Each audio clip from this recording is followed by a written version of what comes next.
Hey, everybody, this is Peter, and I just wanted to say that this episode is a little bit different than my first two. We actually follow a murder. Just kidding. Today's episode is Paul Granger, and Paul has been doing full-time volunteer ministry since 2018.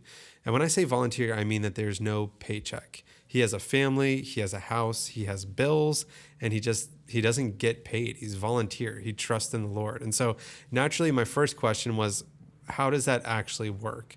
And his answer is incredible, that the Lord truly does provide for him. And so we hear a little bit about that. We also get into a story from one of my trips to Brazil, where we were hiding up this creek from the Brazilian Navy. And what was waiting for us when we stopped is just one of those things that I still think about pretty much on a weekly basis. And so I just wanted to say that this episode goes deeper into faith and theology than the episodes with Caleb and Ryan. But I think that even if it's not normally your thing to just listen to a podcast about faith, I think that Paul's story is really going to make you think. And I think that if it is your thing, you're going to hopefully love it, because I really enjoyed my conversation with him. And so, thanks for listening. And thanks to Nairobi. You guys are still out there listening. I see you. I see the stats. And, all right. At least it'll be a good story. Today I'm joined with Paul Granger. And Paul has a very unique aspect, or unique vision, I guess, in life. And as soon as I kind of read what he was doing and what he was about, I thought, okay, I want to get this guy on and hear a little bit more about him. And so, Paul, thanks for joining us. And why don't you go ahead and just kind of introduce yourself and tell us a little bit about you? Yeah, well, thank you for making space. I'm going to give you and your listeners a heads up. I had an awful night of sleep. So you might even hear it in my voice. People have heard my voice before, would be like, oh, what's going on with Paul? I have a giant cup of coffee with me, like a huge mug. However, caffeine actually sometimes makes me tired, so this may be a bad idea. We'll find out. But if you fall asleep, we'll just keep going. Maybe I'll talk in my sleep, and maybe it'll be like your best show ever. You never know. You never know. So it is a tricky thing introducing myself, especially depending on the context.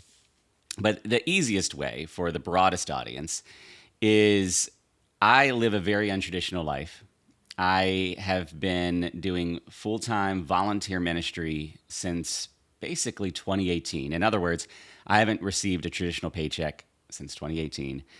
And what that looks like is nothing like what a traditional role should look like. Because normally you have your job description and you have your tasks or your projects, you have a set schedule. None of that. There have been projects that I've had, but on any given day it could shift. There are specific spaces that I will be, but on any given day, I might find myself somewhere else. And the core of what I feel invited to do is to cultivate authentic, accessible space just to process this thing we call life. Now, for me, a lot of who I am and what I do is driven by being a Christ follower. I am striving to make myself available on any given day to love God and love others. And I love it, but some days I'm like, I don't know what's going on. Yeah. Or this is not what I'm supposed to have going on. But every day ends with a clear awareness that God knows more than I do. And if I'm willing to just trust that knowledge over my own, I could end up going places that I wouldn't have been able to get to or even thought about. Man, what a special vision. And I think that, I guess how in the world did you land there? And you also have a family, right? So I have a family. Yeah, so no paychecks. Yeah, how did you land to that point? Especially, how did that first conversation with your wife go, where you're like, I think I'm just going to be a volunteer, a life of volunteer, in the name of Jesus. Yeah. Well, that started, how many years ago now? Almost 30 years ago. When I was in middle school, I'd grown up going to church. I'd always just known God was God. Where'd you grow up? I'm a Christian, and everyone. Just outside of Metro Richmond, in Hanover County. Okay. It's For those that don't know it, it's a big rural county. I lived on 10 acres, most of it woods. And it was an environment that most people identified as Christian. But when I got to middle school, I started to really process that. What does that actually mean? Like, what does it mean for me to say I'm a Christian? What does it mean for me to say that God exists? Like, is it something that is just a cultural belief, or is it something that maybe should impact my life? Like, if I'm saying that I'm a Christian, if I'm saying God's real, shouldn't that mean something for how I live and how I think and what I do? Deep thoughts for like a 12, 13-year-old. I remember being in college and people, a lot of people who weren't Christians but would see us as Christians, or me and my friends, well, why don't you believe in Jesus? Why don't you believe in God? A lot of times they'd say, because you guys don't live any different than us. And I think that for me, that really, I don't want to say it was convicting, because I wouldn't say it was necessarily convicting, but I was like, okay, if they're viewing me as not living differently or not believing in this entity, because I feel as if I'm giving Jesus my whole life, of course I believe in God. I pray before bed, anything like that. And so, I just remember that question. So for you to have that in middle school, like reflecting on that question, be like, okay, well, how do I actually live this out? That's special. That's crazy. That's awesome. Yeah. And honestly, like, I can look back now and realize that was from outside me, because I was not having any other deep thoughts like that. There was nothing that prompted it. But it did change my life, and not in the stereotypical testimony kind of way of like, I left my life of, drugs and murdering people. No, like, a lot of that took place in traditional ministry roles. Most of my jobs have been in ministry. Most of my jobs have provided paychecks. But my last traditional paying job, it was a very hard journey. It became a toxic work environment. A lot of unjust things happened, and I ended up having my job taken without any reason given. Was that in a ministry? But in the midst of that, it was in a ministry. Yeah, so you would think. Yeah. You would think. And I began to wrestle in that space during and then after with this reality of kind of what you named on an individual level. I was doing my job really well. I was really good at what I did. The chair of the board even said, this is the right person for the job. And then that job's taken and I'm unemployed. And as a father, a husband, a homeowner, someone who has a phone bill, right? Like, the world would say, human logic would say, you got to get a job as soon as possible. Right. That's not what God said. Like, I felt this sense from God. And for those who aren't believers, I just want to name, sometimes us Christians will just kind of throw that language around, like, God said this, God said that. We could have a whole podcast diving into that. When I say that, I do not mean an audible voice. It's actually really hard to explain. The best I can say is like a deep sense that seems both within me and outside of me. And I've come to learn, like, even when I feel like something is God, I have to remain humble, because at any point I could learn, oh, that was actually me and not God, or that was God, but then I put my own interpretation and spin on it. So humility has to be a continued part. Absolutely. So what I felt like God was saying was, one, to not operate out of financial fear, to not make decisions because I need money. Because what he was trying to communicate to me was, I don't need money, I need him. Do I still have bills? Yeah. Could he address that in a creative way? Well, if he created all of creation, probably. And so I didn't need to rush into a job because I needed money. And the second thing I felt like he was saying was to not job hunt for the first 2 months. And I actually had someone like 20 years younger than me rebuke me in public because she's like, you have kids, you have a house. It was very interesting. I don't blame her. But the sense was so clear. And I think sometimes too, if it's from God, oftentimes it carries with it a peace, as scripture puts it, a peace that defies understanding. Like a peace that does not make sense, should not be there. And yet you're like, I don't know, I feel good about this. Yeah. And so that entered this season of unemployment. And there was a month of that I made like a little mini sabbatical, and it was amazing. And what I didn't know then that I know now is actually ministry started like even before I left my job.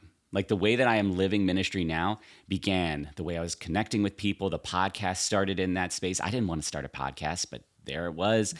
And then there was a point where I felt like God was giving me a piece to begin job hunting, but to not job hunt so that I would get a job, which didn't make sense at the time.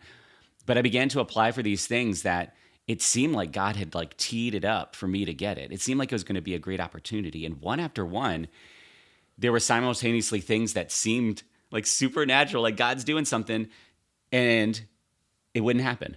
Yeah. But what I began to find out is it was almost like God was saying, look, I could give you this job that pays like twice as much as you've ever made and is like a third of the work that you were doing in your last job. I could do that. I wanted you to see that I could, but I'm not going to because I'm going to do something different. Where it all finally led is the spring of 2019. Our money should have ran out long before, miraculously didn't. Some of that was unsolicited checks that showed up in the mail. Some of it, we don't even know how it didn't run out. Yeah. And this was with me. I ended up in the hospital. We had a baby in that time. Like our cat had to have dental surgery, like huge expenses, and yet the money didn't run out. So God's like set this framework up that something supernatural is happening. And if God is real and God exists, he's the one behind it. So that when I had these opportunities, one that paid well, would be a respectable job. One of them that would put me in more of a leadership position so that, maybe those that questioned me would realize, oh, we were wrong about him. And then there was this one. There's this one with Youth with a Mission. Youth with a Mission has been going since the early 60s, is not just all over the United States, but all over the world. And the core of it is this positioning to be willing to, as they put it, know God and make him known, but to push it more really to love God and love others. It takes different forms in different places. Sometimes it's executed well, sometimes not, as people do in any spaces. But in this particular body of people, I met a man named Chris Zinchuk, who was directing the YWAM location in Virginia, and he is one of the most authentic, loving people I've ever met. Sacrificially loving, let me name that. Not just nice to people, but he really does want the best for people, even if it costs him. And he met me, we met before, but he met me in that hard space of job loss, particularly unfair job loss. And even though we had known each other, we had never really had a conversation, but we began meeting. And as we come into 2019, he was like, Paul, I wanted to talk to you about something because I've been praying and I feel like God has been putting you on my mind and inviting me to see if you would want to come be a part of what we're doing here. Now, I'd been doing all kinds of job searches, interviews, so I know how this normally goes. I have to figure out what is the role, what are the responsibilities, and will that mesh with who I feel like God's invited me to be? Right. And he's like, no. I'm not bringing you in because we have a gap to fill. Like, I know who you are. I know how you operate. And I feel like that would be a really great fit in what's happening here. And your job would be whatever God tells you to do. I'm like, man, so this is like best case scenario. Someone who respects me because I've been disrespected for so long.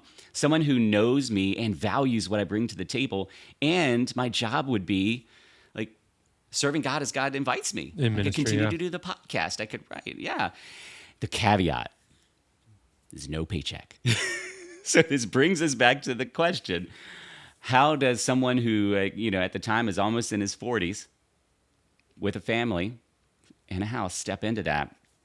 My wife, she's known me for a while, and she's known that I have been called to this life of ministry. Not called to doing ministry, but that my life is one shaped around, all right, how has God invited me to serve? She knows I want to be willing to serve God, however, even if it's hard. And so she was not surprised by it. And to her credit, she knew what that reality would mean, but I guess God gave her a piece as well around it. And so she's like, yeah, all right, we'll figure it out. We'll make it work. So is that fundraising based? Oh no, that's actually a good question. Cause if you're asking it, your listeners are asking it too. How does that work? Yeah. 'Cause if he gets no paycheck, there's no money. So, okay. It's a complicated question to answer because there is the easy way and the assumed way, which is, yeah, Yeah, like anybody who's ministry that's not getting a paycheck, they raise support. Right. That is a thing that happens. However, that's something else that God had done leading up to this. I'd done fundraising in a lot of my vocational roles. Yep. I had raised support in many, many times, and I felt like I was saying, "Hey, I just want to remind you, I do not want you to operate out of financial fear." If you are inviting people into something like this, you are not inviting them because you need money. Because if you start doing that, then you're just treating them as money bags. You're just treating them as sources of, like, I need you to understand what you're actually inviting them to. Yeah. You're inviting them to join you on the journey. But God in his creativity, a God who is, I've come to believe, is actually a provider, has continued to provide in really creative ways. Some of it is unexpected gifts. Some of it is unexpected blessings, like the house that I'm in the past. And in that time, $100,000 worth of work, more than that, has been put into this house that we didn't have to pay for, like maybe $80. How? One time for I want that. through programs, through grants, through things like, and I could get into the weeds on this, Yeah. but one of the things was I felt like God was inviting me to take over the presidency of a long-standing civic association here. I didn't want to do that, but I felt the peace about it. And because of that role, I was coming across these opportunities that were for the community that nobody was taking advantage of, like home repairs, things like that. Because I wasn't making money, like, we qualified. And what I realized is my neighbors are scared to use these programs. So what if I actually apply for them? And whether I get it or not, it's not even the point. Like, I can tell them, hey, the process is easy or the process is hard. But if I do happen to qualify and get accepted, great, because this money is just getting like lost every Yeah. year. It's use it or lose it for the government, so you might as well use it. Right. Yeah. And so I was able to not just support my community and neighbors by being able to tell them, here's how the process goes, but then along the way, all of our windows get replaced. That's awesome. So this is what I'm saying is God provides in creative ways. And there were still those times where, like, I can't tell you how it worked. I can't tell you why the money didn't run out. 2 of those years, by the way, my wife, actually starting in 2019, my wife felt a peace from God that caught me off guard to leave her job for what ended up being 2 years, because that brought us into the pandemic. So for 2 years, we did not have traditional paychecks. That's crazy. She is now getting a paycheck, but she's a teacher. So as you can imagine, Yeah. at a small private Christian school. And so, but we have not lost our house yet. You know what I mean? Like, we Yeah. haven't missed a meal yet. God has continued to provide. Is it always easy? Nah, no. It's crazy because during COVID, so I have my own video business, and so during COVID, I think it was like March 13th or whatever, 2020.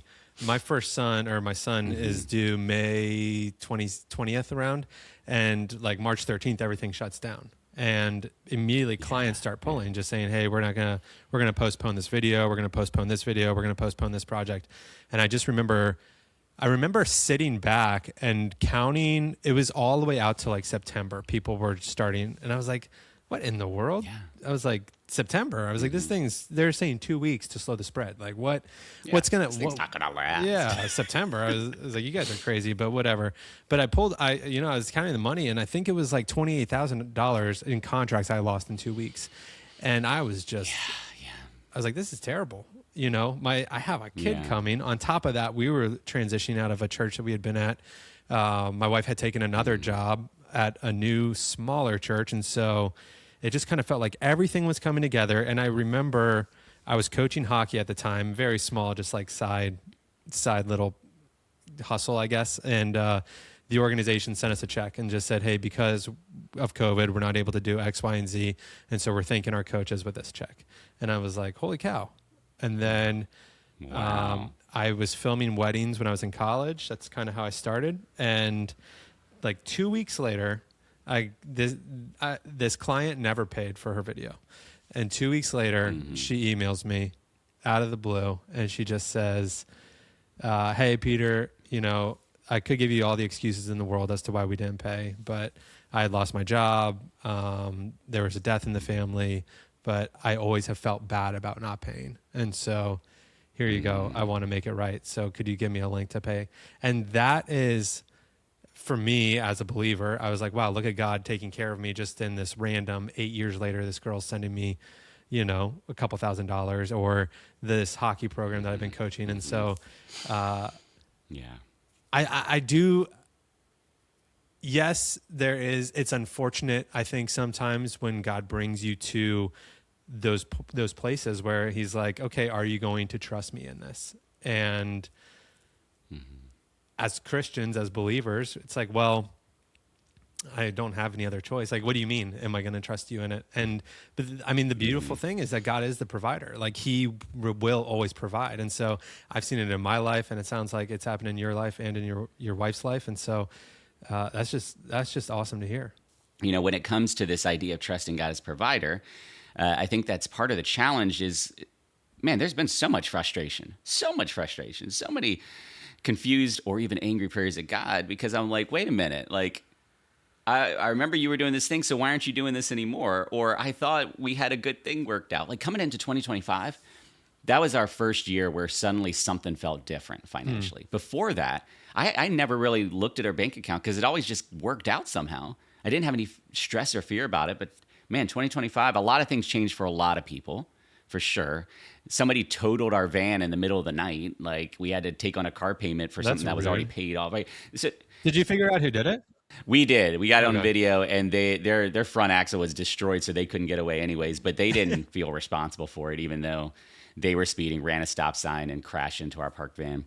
How do you not feel responsible for that? Because they were young and just, living life. I don't know. I really don't know. I just left it alone. I was like, the officer will take care of this. I think if you hit a parked car, it's usually always the person that does the hitting is responsible. Most times. Usually. You would think so.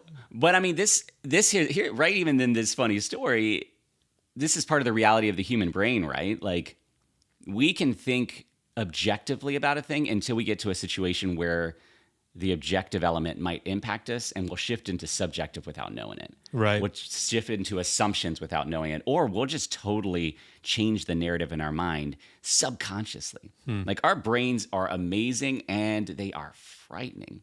It's crazy. You got me thinking about a story of just sometimes you don't realize just what God's doing behind the scenes, and how your inconvenience could be answering the prayer of someone else. And so a little bit of a background, I think I mentioned this to you, is that I've done a ton of mission trips kind of all over the world, but especially along the Amazon River in Brazil. And I've been to very remote places. We fly down to Manaus and then get on this hammock boat and sleep on this boat for weeks. It's awesome. I think I've been there like 16, 17 times. But I want to say it was 2 years ago. We were on this new boat, and because of the Brazilian government, we had to have this form, which we didn't have, but they kept promising it was in the mail. But technically, we couldn't be out on the river because of it. And our captain somehow learned that they were doing a check for this paper when we were trying to get back to Manaus. We were going upstream. We had been on the boat for about 12 hours, and it was crazy because the captain was a dentist, a captain, and a doctor. And so he just kind of checked every box possible. But so he hears about this. And so he goes, oh, I know this little creek that we'll take to avoid this Navy ship that's pulling boats over. And so we start going up, and we're on this very slow creek, and, it's beautiful. It's very rural. And all of a sudden he just stops because he's like, we got to wait for them to leave. I don't want them to catch us and us pull back into the mouth of the river at the same time. So we just stopped, and we started doing these clinics there. And we got out, we walked around, started talking to the people. And this woman had some health issue. I forget what it was. I think it was something with her back. And she says, you know what? She goes, I pray to God every day that someone would stop, and no one ever stops. And so here we are with the medical equipment, with the people. We run a VBS for them, for their students. And apparently we were literally the first time that anybody had stopped in 5 years. And so how cool of a story is that you get to see it put together, and then all of a sudden this woman's saying, okay, you know what? I've been praying for you guys, and here you are. And the Lord's like, hey, I'm going to provide for this woman with a boat full of medical equipment, food supplies, people that are willing and able to serve. And for us, we're like, oh man, why are we going so slow here? Why are we so? And so I think that a lot of times we actually don't get to see that answered prayer for someone else, like how we are being used to answer a prayer for someone else. And so it was such a sweet reminder. And it was actually so, like, I don't want to say rewarding because that makes it sound like it's about me, but it was such a powerful reminder of who's actually written the story, who's going before us, and how, as to use your word, and I know that there's people who may not believe who are listening, but an ambassador of Christ. So Paul, in his language, he says, we are just passing through. We are aliens. We are not here, and so let us live to His glory and to His purpose. And so, I mean, it is such a humbling reminder when it's not about us. But it's crazy. And then even in Brazil, like down there along the Amazon, just some of the stories that you hear about God providing for these farmers and pastors that have nothing. Like there's a pastor and, we put on this pastors conference where they can come and be educated. And one of the pastors, it says, we were talking one time with him and, how many people are in your church? And he said 1. And we were like, 100? And he's like, no, just 1. But he's like, that's one person that gets to hear the word of God every week. And he's like, and Lord willing, we'll be able to grow, so it's just the people of Brazil, the people in these very rural areas who absolutely have nothing except for the joy of the Lord. And they're able to trust that the Lord will provide, and provision does. It looks completely different to them than it does to you or I, or very much anyone in the developed Western world. Well, there's something that struck me as you were talking, you're sharing about this church, and there's one person, and then the comment of, Lord willing, it'll grow. And what I was struck by is, in my mind, this is the blunt question of, but why? Like, because the reality is like we do not think one is enough. And maybe we can get to the point where we will say, okay, no, but it has value, this one person. But deep down, we think that's a short-term thing. If it remains one forever, that's not good. I deal with this in my content creation, something very early on, and this started with the podcast. I knew all the ways I was supposed to operate a podcast, all the reasons that it's supposed to exist. You got to have the structure and the strategy so that you can build the audience, so that you can get the numbers up, so that you can get the monetization and the marketing and make a name for yourself and this, that, and the other. And that's fine. That's fine. People can pursue that. That's great. God wasn't going to let me pursue that. He made it very clear from the start that podcast did not exist for me to make a name for myself, or for me to get a bunch of listeners, or for me to get a lot of money. Those things have not happened. What he invited me to was what I said at the start, to cultivate authentic, accessible space. When I record, I tell the person I'm talking to, I was about to call him a guest, and the reason I didn't just now is because what I tell them is, this is not about making a podcast episode. This is not even about the podcast. Like, an episode can be a byproduct of that, but right now, this is an authentic conversation between us that we just happen to be recording. Yeah. And we're going to invite God into it, and I believe God can work through the conversation. If at the end, when I ask you, hey, are you okay with this being made an episode, you say no, then it won't be. And so I know that God's invited me for the purpose of my podcast, for the purpose of my books, for the purpose of the things that I create, to be about that space. And anything else is just bonus or extra. And the way that he pushed me in that, and again, this wasn't an audible conversation for anyone asking, but this deep sense within me, it was as though God was saying, what if I invite you to do this podcast and you do it for decades and then you die and only one person ever listened? Would you be willing to accept my invitation to do it? And as a good Christian, I'm like, yes, Lord. I didn't say it like that, but I was like, yeah, sure, God. Like, because, the 99, he leaves the 99 for the one. Like, I know the one is valuable. Fine, it's worth it. And I think most of myself probably believed that. I could see my reactions when I look at view count sometimes, and I get disappointed that there's still part of me that It doesn't believe it, right? Yeah. And I continue to contend with that. But then he pushed it further. And he said, okay, what if you exhaust yourself for decades? And not only does nobody listen to it, but everybody looks at you and thinks you're a fool, thinks you are being a bad husband, a bad father because you are not caring for your family. What if people actually say the stuff you're saying is nonsense? What if you die looking like a failure and a fool? And then you get to eternity and I say, well done, my good and faithful servant. Would you accept my invitation? Right? It's like what you were saying earlier, is sometimes we could be used for something and not see the fruit of it. That scenario is not as easy to stomach. Yeah. A lifetime of looking like a foolish failure and then never seeing the fruit. Who would sign up for that? Nobody. Unless, well, one big thing, but the only way you could ever come close is if you are really locking into a different understanding of what is the purpose of life. Yeah. What are we created for? And who is this God that we're serving? Because what you and I have touched on in these stories is we always have this framework, this understanding of what life is and who we are and what that means. And our stories have touched into these invitations to consider, could life be bigger than my understanding?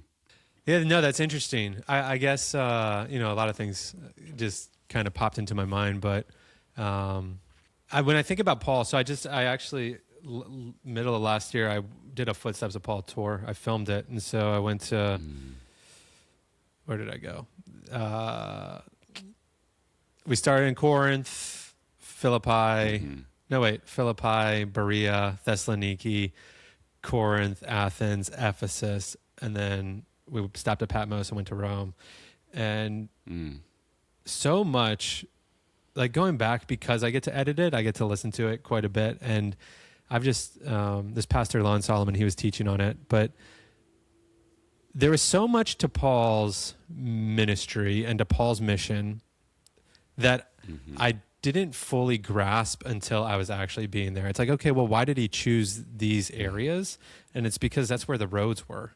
And Paul, Paul kind of gets kicked out of everywhere he goes, which you don't realize. It's like, wow, Paul, he's such this huge. Sometimes like destructively. Yeah. Like he gets run out of Thessaloniki. He gets jailed in Philippi. He gets basically run out of Berea. Athens, they kind of are like, okay, we kind of believe you. We're not sure. And then he's like, all right, I'm going to head over to Ephesus. The Apostle Paul is a great example of this, but I think particularly we have to challenge our understanding of who we even think he is. Because the way we talk about him most of the time is like a hero of the faith. Oh, man, the Apostle Paul, like, oh, he did so many great things. I could never do that. But I mean, I'm glad he did. And he was really good at this and that and the other. You know what Paul would tell you? He told us in Scripture, he's like, I was the chief of sinners. Yeah. I still am the chief. In other words, I do not understand what I do because what I want to do, I don't do, and what I hate to do, I do. Yeah. I did not come to you with eloquent words, but with fear and trepidation, right? The Apostle Paul knew what it was to be successful. He was the most successful guy in his sphere. Hebrew of Hebrew, Pharisee of Pharisees, under the law blameless. Like he was the man. And then he was invited to a life where he experienced what you described, the opposite, where he was run out of towns, where he was called names, even in places where he was respected. There's one story where he had helped start a church. He left. A guy named Apollos came in, started continuing to teach them, and then people started saying, "Who? I don't follow Paul. I follow Apollos." Yeah. And Paul's like, "No, I'm not the point. Who is Paul? Who is Apollos? I plant a seed. Apollos waters it. God makes it grow. This is about God." And so we have to understand that Paul wasn't a super Christian. Like who he was someone who had a real encounter with Jesus that not just utterly changed his life, but his understanding of life. Like what I described for me in middle school was like, I thought life was about, you go to school, you get a job, you do this, that, and other, and something shifted to where I'm like, my life is going to be about loving God and loving others. I don't even know what that means, but I'm going to do it. So he had this shift in his understanding of life, and then he had a willingness to live into that unknown, uncertainty, foolishness, because You were talking about, what led Paul to all these different places, and roads were a big part of it. But there is another piece that ties back to your story on the river, because y'all had your plans. You knew exactly what you needed to do, and they were good plans. And suddenly you got detoured. Yeah. This happened to the Apostle Paul. Yeah, he had this Macedonia. whole missionary journey planned. And then he had this, it says the Spirit multiple times tried to stop him. And they kept pushing against it, like, get out of the way. They didn't say get out of the way of the Spirit. They probably blamed something else. That's not the Spirit, because we know what we're supposed to do. This is a good missionary journey. And then he has this dream of this man from Macedonia, the complete opposite direction, a place he hadn't vetted. So he wouldn't have known anything about it. And this man from Macedonia is like, we need you to come. And he gets this peace, right? Even though he has to throw all of his plans away and go into an unknown situation, he just knows that's where I'm supposed to go. And that's most of what we read. He has to get on a boat and cross the Mediterranean. It's not always going to be these big, extraordinary events following Christ, but it's always going to be an invitation, and he's always going to allow you to be used by him for his glory. And there, just like you said earlier about eternally, there's a greater story being written. And so, that's just really cool to think about. When we see him really, really getting it is late in Acts, and there's this spiritual word from the Spirit that is given to a number of people. Everyone's hearing the same thing. If Paul goes to Jerusalem, he is going to be persecuted. And they thought through it and likely killed, probably. So they're getting this spiritual word. All of them are getting it. So it's definitely from God. Only one person understood it in a specific way. Everybody else, they interpreted it this way. If Paul goes to Jerusalem, he's going to be killed. Or he's going to be persecuted. He's going to be killed. Therefore, he's not supposed to go to Jerusalem. Because what is supposed to be is that Paul is able to thrive in his ministry. What needs to happen is he needs to stay alive, right? Maybe they'll accept persecution because he's been dealing with that, but like death is off the table. So he cannot go. Too many people have died. He cannot go. So they start trying to hold him back. Luke says, we were trying to convince him, and then when it was clear he was being stubborn and wasn't going to change his mind, we conceded and wept. The Apostle Paul, however, heard that same word. If I go to Jerusalem, I will be persecuted. But whereas everyone else was coming to it from this vantage point of he needs to stay alive, we love him, we want him to thrive, we want his ministry to thrive, he came with a different understanding. He still wanted to be alive, right? He prayed to God to take away a thorn in the flesh. If you're praying about a thorn in the flesh, you probably don't want to be murdered. Exactly. Yeah. So he's still human. But his grounding was, no. God already told me at the start of all this, when I got knocked off my feet and went blind, Jesus told the guy whose house he was staying at, Paul's going to suffer. I can't remember how it's worded, but he's going to experience sufferings in order to come to know who I am. So Paul already knew suffering was going to be a part of the story. And he had already gotten this sense of like, life wasn't the purpose of this. And if he died, he'd get to be with Jesus. And so when he heard that word, if you go to Jerusalem, you are going to be persecuted. He's like, all right, like I've already been given the heads up on this, so I know this is where I'm supposed to go. Same word, completely opposite understandings of it, all based on what are we grounding our interpretation off of? Our desires, our hopes, our aspirations, our logic, or this incomprehensible God who is not bound by our rules. This one is understandably hard, which again is why it's so good for us that Jesus said, I'm sending a helper and an advocate, because we can't grasp this on our own. But if we refuse to live into this because of fear, then we're going to end up, if those people had convinced Paul, they would have actually, out of love, convinced him to do the opposite of God's will. And, we could probably break down if he didn't go to Jerusalem and then eventually to Rome, a lot of things would be different for a lot of people.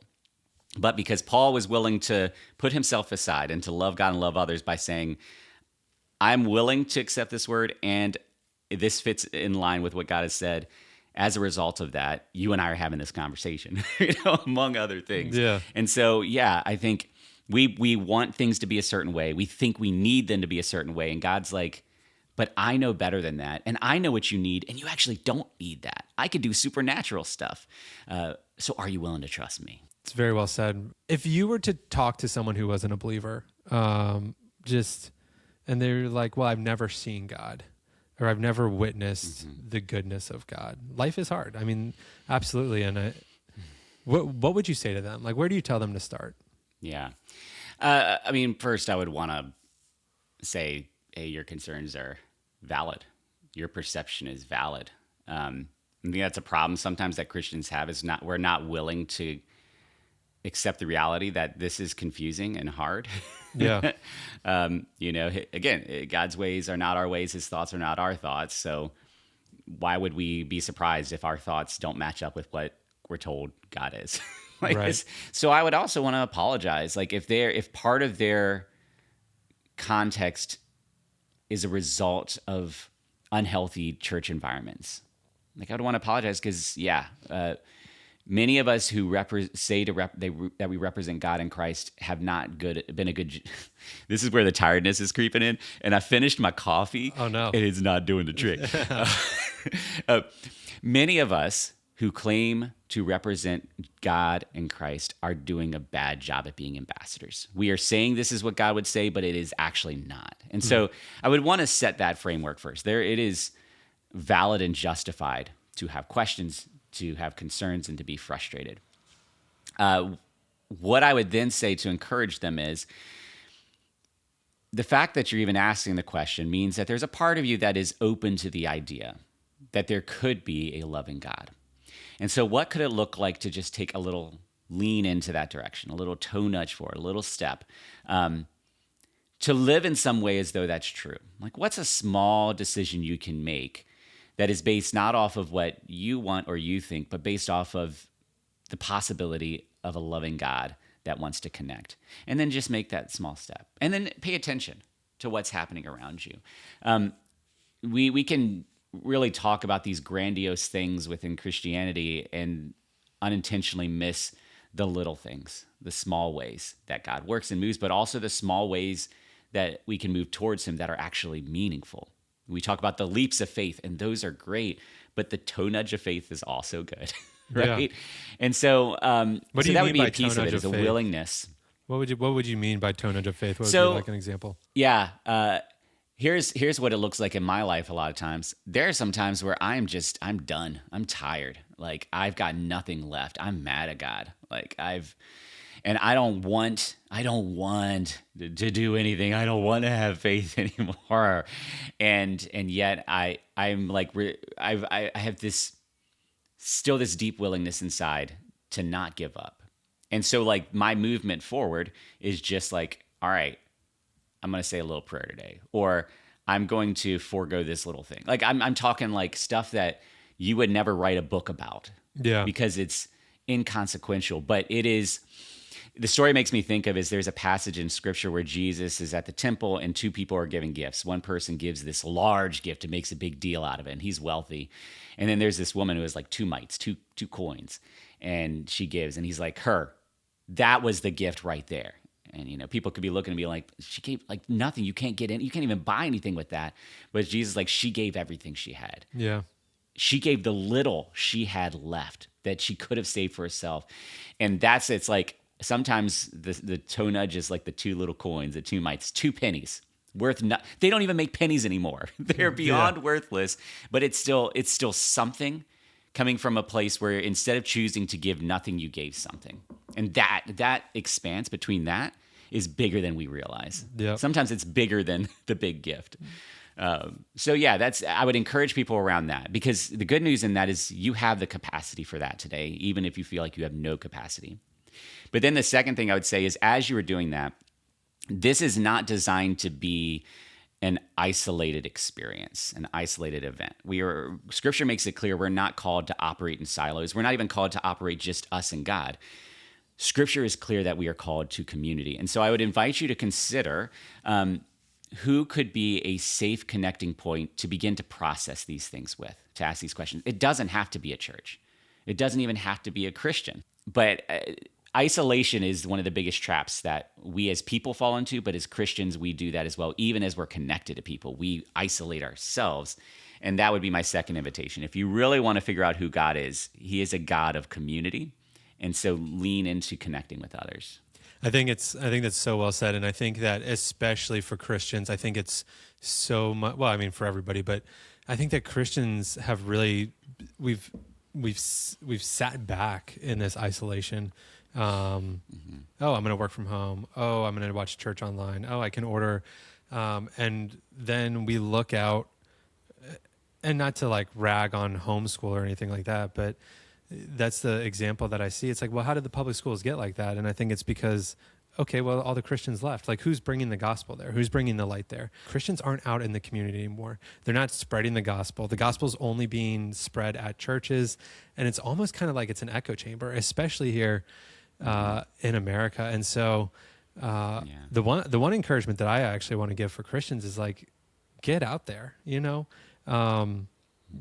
don't sit back. And I think that one thing that I really like about our conversation and just kind of what you're calling is that you are called to love your neighbor. And this is a society and it's a culture where we don't really know our neighbors anymore. We don't really know our community. Yeah. We don't really know the people that are surrounding us. And so, I guess the last question I would have for you is, for you personally, for just Christians in general, what does loving a neighbor actually look like, or being involved in a community? Because I kind of think of Romans 12, Romans 13. But for someone who is a follower of Christ, how can they be a Christian in the public square? I think the first thing we got to acknowledge is we don't actually understand love, or worse, we misrepresent love often. Mm-hmm. In my community, there's been a lot of struggles over the decades, a lot of challenges, and it's also densely populated. And so there's a lot of neighbors, but there's a lot of new neighbors who don't want to interact with a lot of the neighbors. And so there's this difference between front porch culture and back porch culture. Neither of them is like, I'm not saying one is good and one's bad, but front porch culture is, I'm on my front porch, which means my neighbors are going to see me, I'm going to see them. We're either going to have to interact, or I'm going to be like clearly ignoring them. But there actually may be more opportunities for conversation, being visible. Back porch culture is, your home is less a part of the community and more your sanctuary within a community. And that's fine. Like, sometimes we need to rest, but you've got your 6-foot privacy fence. Like, there are expectations. Nobody comes into your yard. So you're going to be able to keep to yourself. I learned, being in this community, that front porch culture used to be a valued thing, that's what I needed to do. Like, I needed to actually try to be on my porch as much as I'm able, so that I can actually have an opportunity to meet neighbors. So am I positioning myself, or am I avoiding the spaces? I see somebody on the sidewalk and I go across the street because I don't want to interact with them. Maybe I don't know how to interact with them. But can I be honest that I am making that conscious choice to position myself away from a neighbor? Yeah. And then I think posture I'm going to separate that out. When we do these things, we know our purpose is to be a conduit of love. We're positioning ourselves to do so. But posture, this is what Jesus says. If you really want to love, you need to posture yourself as a servant, not as the expert, not as the guy fixing it, not as the savior. He's the savior. As a servant, he washed his disciples' feet to demonstrate this, and they did not know what to do with this. They even called him out on it. But he's like, this is when you actually, a posture of love is making yourself willing to look like a fool, to not be appreciated, to not be respected, or to get no acclaim. No one knows you even did anything loving, right? So purpose, positioning, and posture.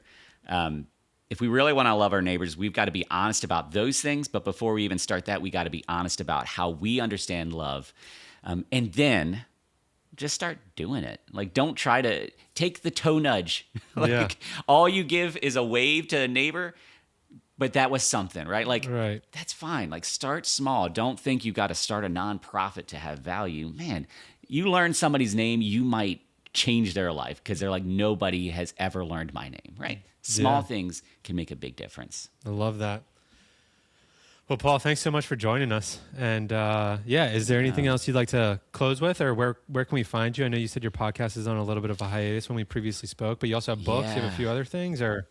Yeah, lots of books. I've been self-publishing like a madman. Nice. But I think this is what I would really want to point people to. Like, why I'm here, as I shared at the beginning, is to cultivate authentic, accessible space to process who God is, who he's made us to be and what that means for life, or just to process life in general if someone's not a believer. And that space can take the form of listening to the podcast or being a part of the podcast. So, we're going to connect. I'm going to get you on. Nice. Reading the books. If you don't even want to be around people, like, you can get a PDF. I've got free PDFs. I don't even care. This is not about money. I just want people to know you don't have to be alone. If you are wrestling with things, I want to find a way to create space, whether directly or indirectly. And so that's the one thing I want to say, and I want to close with this other piece. If anybody hears any of this and starts saying of me the same thing I was talking about, the other Paul, the Apostle Paul, he's doing such great things. Man, he's so amazing. I could never do anything like what he's doing. Man, going without a paycheck. Whew. Yeah. I want you to know the same thing I said about that other Paul. It is not me. Today, I had a horrible night last night. I am not happy right. I'm struggling today. But I feel a lot of life right now, right? Because all I brought to the table was the willingness to toe nudge. Today was a toe nudge. I'm smiling though now because this has been life-giving. Awesome. Sometimes the toe nudge feels like it's not going to get us anywhere, but it can do so much more. And so I want to encourage the person listening, like, anything of value you see in me is actually because of God, and the same God who is with me is with you. The same Spirit that equips me to do things I couldn't is with you. And it's a gift that if you want to accept it, boom, let's do it. But I want you to know you have so much more value than you realize. You are made in the image of God. Yep. And that is just so much bigger than you realize. I love it. Absolutely. Well, thank you, Paul. And I'd love to hop on your podcast whenever, and hopefully I'll have you back sometime. But thanks for coming on. Sounds great. Thank you so much. We know at least it'll be a good story.